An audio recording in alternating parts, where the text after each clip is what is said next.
I'm going to give him a solid 6 because he might have slid in my wife's DMs in the past. So that's -4 points. I thought you weren't going to be talking about that.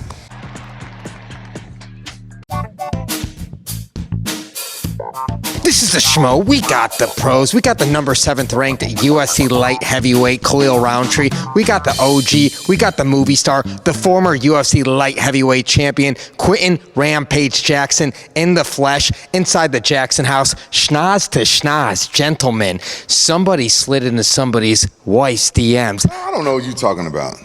Never happened? That never happened. Never. It never happened. It never happened, Khalil.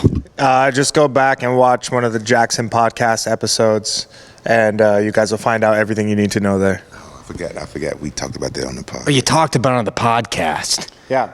Find out who it was. Go back to the Jaxxon podcast and watch the episode. A debate that the Schmo would like to have with both you gentlemen is the better light heavyweight division all time. Was it when you were competing, or is it this current light heavyweight division that you're competing inside? Which one's better? We'll start with you, Khalil. I'll say Rampage's era. Yeah, 100%. They had some killers in there. You know, they had Anderson, they had Rashad, they had...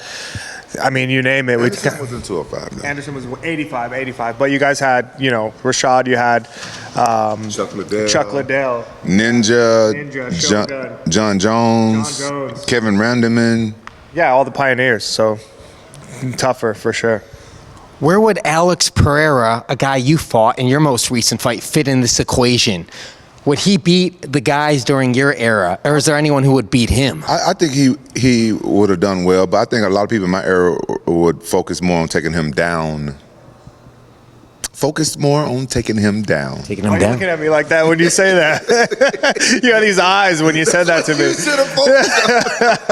Did that come up during the podcast too? Why didn't you go for a takedown? I think it might have come up on one of the episodes. There are probably 3 or 4 episodes, so you guys got to tune into those.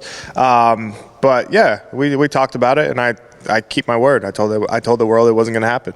I'm gonna be honest. You told that to the Schmo, and you kept it with the Schmo, yeah, and I stuck to it. It's something that all the MMA fans are going to see. So check this out. In my career, I have never shot one takedown. That's not in my plans, right? I'm here to put on an amazing fight for the fans. Like this one, regardless of what anybody says, this is a fight for the fans. I think with my style, with his style, this fight's not going to disappoint. So I'm there to do what I do, to do what my fans and everybody knows what I'm capable of. And all I can say is just like expect a banger, man. There it is. I'm gonna keep it real. You know, I like both of these guys. I'm gonna just be unbiased when I say this. I feel like because he said that he wasn't going to take Alex Pereira down, Alex Pereira kind of played on that to make sure that he wouldn't take him down. And he had a chance. I think he dropped him. He could have jumped. That wasn't a takedown. He would have jumped on him. But he's such a man of his word that I feel like that's what kind of hindered him in fighting a true mixed martial arts fight where you can do everything. I don't think that there was actually enough time to even jump on him. When he dropped it was like a split second. So in that moment, I don't know. I didn't see it. You didn't see it opening. I didn't even feel it. Like I could jump on this guy. I didn't even feel it. So, yeah. Anything you would have done differently? Any regrets? I wouldn't say regrets, but what I would have done differently is use the 4th round as more of a recovery round versus going in there guns a-blazing trying to finish the fight. I would have come out in the 4th. If I would have known I was up 2 rounds and possibly 2.5, then I would have used the 4th round a little bit more strategically and been able to come out into the 5th round. Do you think that the UFC should do like round by round scoring so the fighters know if they're up or down in between rounds? Well, then if a guy's up, they might be stalling, so the Schmo might be against that because then things could be boring. Yeah, I guess that makes sense. But I guess like with everything, there's a balance, right? Because it's like if we know round by round scoring, then we don't know. There's no robberies in the end, you know, and guys being surprised, like, oh, I thought I had that fight. But then again, yeah, they're stalling. So Keep the rules how they are. Nothing needs to change. Maybe experiment with it in the Contender Series, but moving on, this guy's in the best shape he's been in years. He's getting ready for agree. a big boxing match, grudge match, or a revenge match, rather, against Sugar Rashad Evans. It's going to be in boxing, though. It's going to be in Albuquerque. No other details yet, but in 2025. It's going to be in April. We can say the month. It's going to be in April. I don't know if the guys want to release the exact date because the UFC has been known to put on a free fight when like former UFC fighters and champions are fighting. The UFC will put on a free fight that day and, kill the views. Is this going to be like a tune-up for your guy, Shannon the Cannon Briggs, or is that thing squadooshed? No, I think Shannon still wants to fight. Unfortunately, the first people was like Shady that was trying to put on the fight. I think he still want to fight, but I think he'll change his mind after he see my performance against Rashad. So what do you make of this matchup? You know Rashad Evans, he's into the mushrooms now, all kumbaya. How do you know when enough is enough? You know enough's enough when you're looking across the cage and that some bitch you got in front of you is eyeing you up like you are a steak dinner. Yeah. And you don't feel the same about him. The fighting's not the same in terms of the mindset. Young Lion, Killer Lions against there. What do you make of their boxing matchup, Khalil? I think it's going to be a really good boxing match. Absolutely. I know Rampage has been training hard. He's in great shape, the best shape I've seen him in years. So, like, Why you say that? I like your face. I was fat when we did that movie. I look like Suge Knight.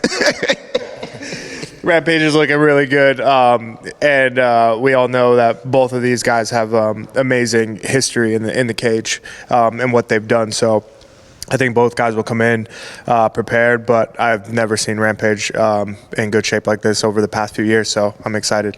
I think he's definitely got, Are you going to be there? I don't know. Maybe if Rampage gives me a front row ticket. Are you going to give him a ticket? Yeah. Is he going to walk you out?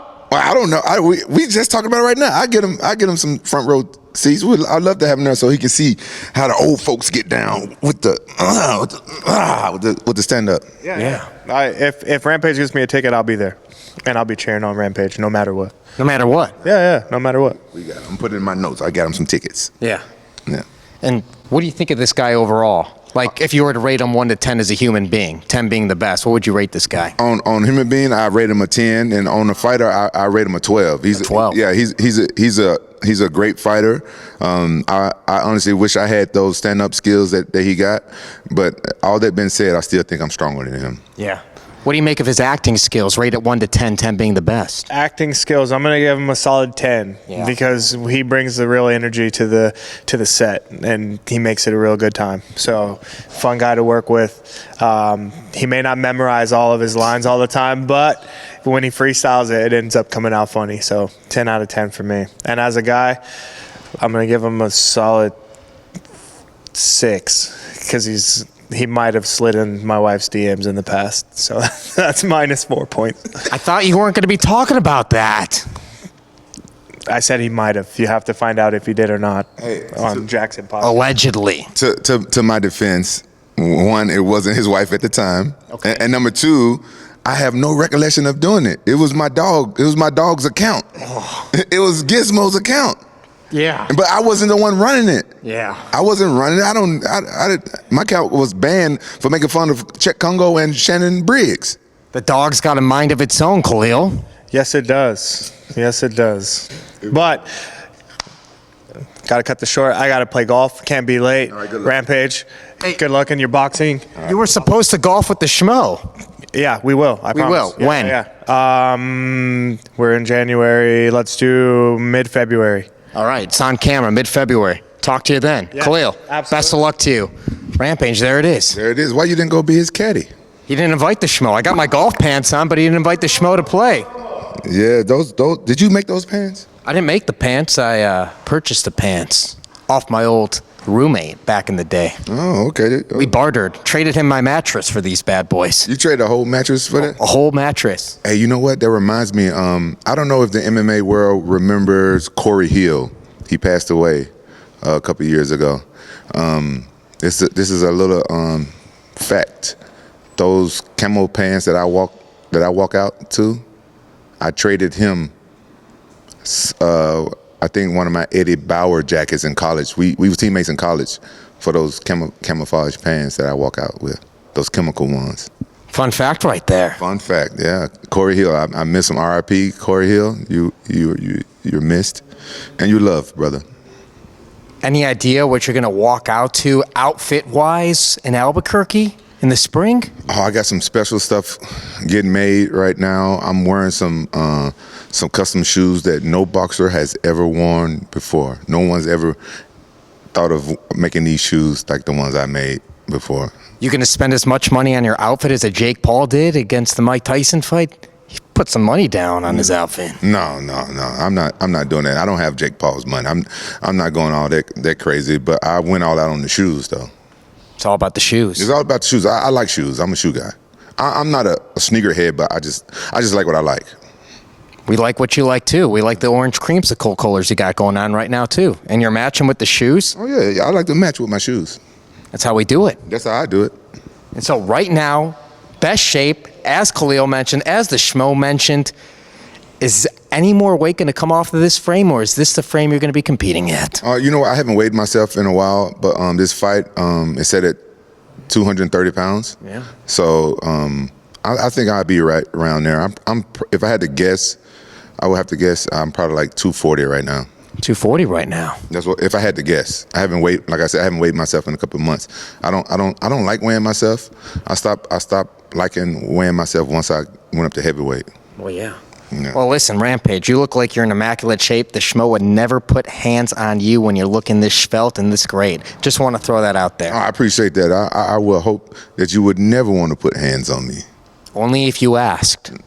I would never ask. You'll never ask again. I've never asked you to put hands on me. Oh, you choked me that one time. I forgot about that. Let's see your rear naked choke. Let me see if you can do better than that. Come on. I want to see. I want to rate you. Hold on. Don't stand behind me when I bend down. Let me see your rear naked choke. Oh, goddamn. Go ahead. Oh, fuck. I underestimated you. How the fuck you so strong, but you tiny? What the fuck? Let me see how my rear naked is doing. Let's see. It's payback. If I tap, would you release? Yeah, come on. I'm not a monster. Let's see. Let me see how tight mine is. The Schmo's head went that way. Yeah, was it a good one? It was good. I've never submitted anybody in my life. I have. A long time ago, I think. In my early pro days, I rear naked a couple guys. I think I fought a boxer, and I rear naked. I got a few submissions on my record. Yeah. And one hell of a power bomb. Oh yeah. That was the only one that actually knocked him out. But I got a lot of power bombs. I power bombed Soccer Robert like 5 times in one fight. But he was smart. He kept the force of being so hard. I was trying to knock him out the same way. Yeah. The OG of bedroom cardio, you brought it to the ring. We appreciate that, Rampage. Oh yeah. That's what most of my cardio is done. That's right. And can we get a final message for all the Rampage Jaxxon fans out there worldwide? Hey, much love to all you guys. I still love y'all, and I still here to entertain you guys, with the Jaxxon podcast, and I'm still getting there and doing these little grudge fights. I want to do like a couple of boxing matches, then I'm going to lay it down and do the finger paintings I promised to do once I retired. Finger paintings? Yeah, a long time ago, I promised the fans once I retire, I start doing my own finger paintings and giving them away and selling them to fans. There it is. Sign the Schmo up. We'll purchase one. Oh, nice. He's the pro. I'm the Schmo inside the Jaxxon House. We're out.